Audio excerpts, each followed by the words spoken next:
It is no longer news that the federal government has begun the construction of the 700-kilometer coastal road, which will be passing through the Lekki Deep Sea Port, Ogun State, Bayelsa, Rivers, Akwa Ibom State, before getting to Cross River State, meaning that the journey from Lagos to Calabar, which sometimes take 2 days, will automatically become an 8-hour journey. Wow. When completed, the 700-kilometer long coastal highway will enter the record books among iconic coastal routes like the Pacific Coastal Highway in the US and the Wide Atlantic Highway in Ireland.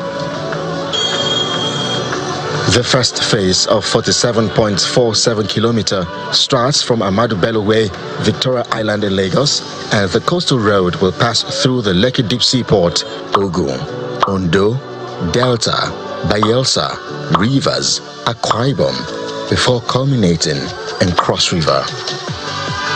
But that's not all. The superhighway, which is being built by High-Tech Construction Company, has 5 lanes on each side of the dual carriageway and a train track in the middle.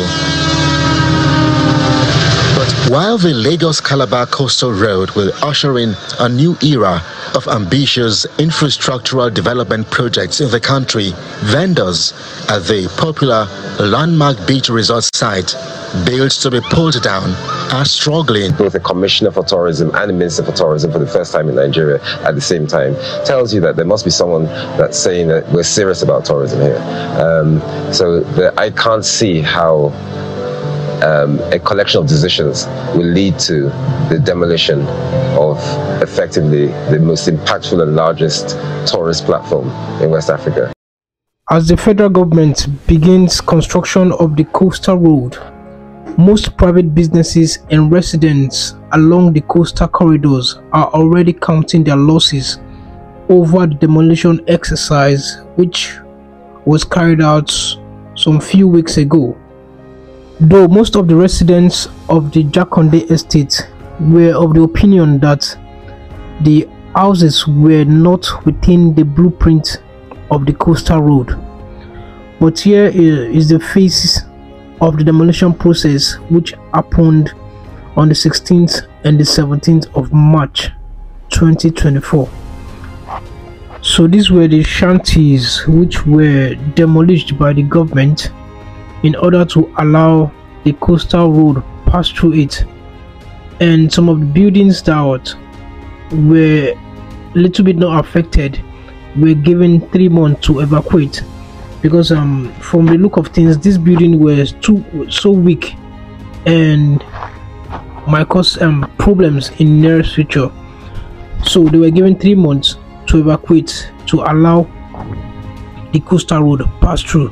So these are the leftover of the demolition process which happened around the Jakonde axis. This exercise carried out by the state government on the removal of illegal structures and shanties built around the Jakonde estate and the Mayegun areas of Lekki, which was done to reclaim the coastal road alignment for the Lagos to Calabar Highway project of the federal government and the urban regeneration of the area.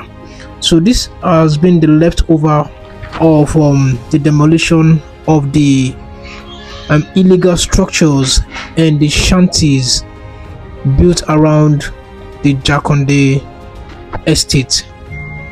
And you can see these shanties have been destroyed, and this is where the roads alignment for the Lagos to Calabar highway project will pass through.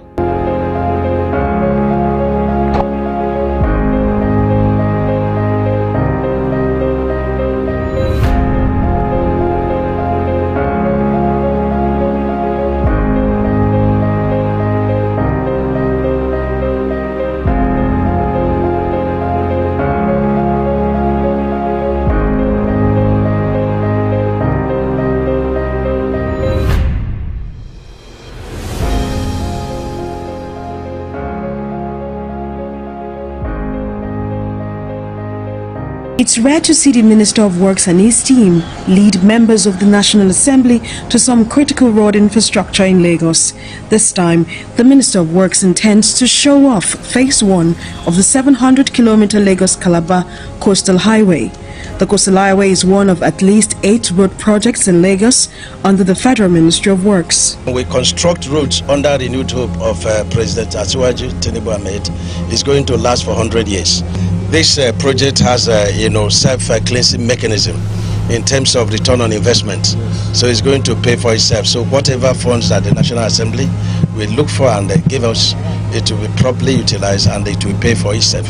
Section 1 of Lagos-Calabar Coastal Highway falls entirely within the Lagos state border. However, a phased execution of the project has been adopted for ease of construction. The Phase 1 of the first section will be 47.4 kilometers in length, costing at least 1 trillion naira. On the part of the legislature, the project might be applauded, but they are insisting that the ministry accounts for every penny spent on road projects. I testify my colleagues from both the House of Representatives and the Senate that we are doing the right thing. And with the expectant period of 36 months for us to get to these 47 kilometers, I think it's achievable. Because of the expectation that it will be a very difficult project to achieve, we started to come and see the takeoff and the expectations and time for delivery and the preparedness of the contractor. Every step of the way, both houses, Senate and Rep, will make sure that every funds released, they are accounting for it. I have no doubt, but we must do our job. It's our constitutional mandate. And with that, Nigerians will smile that, okay, fuel subsidy was removed, unification of FX, things that are a bit more challenging. This is the kind of project, a legacy project that will put smiles on the face of Nigerians. The 700-kilometer Lagos-Calabar Coastal Highway project is designed to connect Lagos to Cross River State, passing through the coastal states of Ogun, Ondo, Delta, Bayelsa, Rivers and Akwa Ibom before getting to Cross River State. The Minister of Works, David Umahi, is here in Lagos to check the state of the ongoing repair works on the 3rd Mainland Bridge, Eko Bridge, Ido Bridge and Qatar Bridge. While an inspection of the top deck and underwater of the different bridges, the minister lists critical elements necessary for rehabilitation. Starting with Third Mainland Bridge, that we have 3 or 4 critical elements to be rehabilitated. The first one is the deck. That is not all our commitment there. We are restating the guardrails. We are replacing the lights with solar lights. We are going to put some decorative lights too. We have 2 critical problems that we are looking at.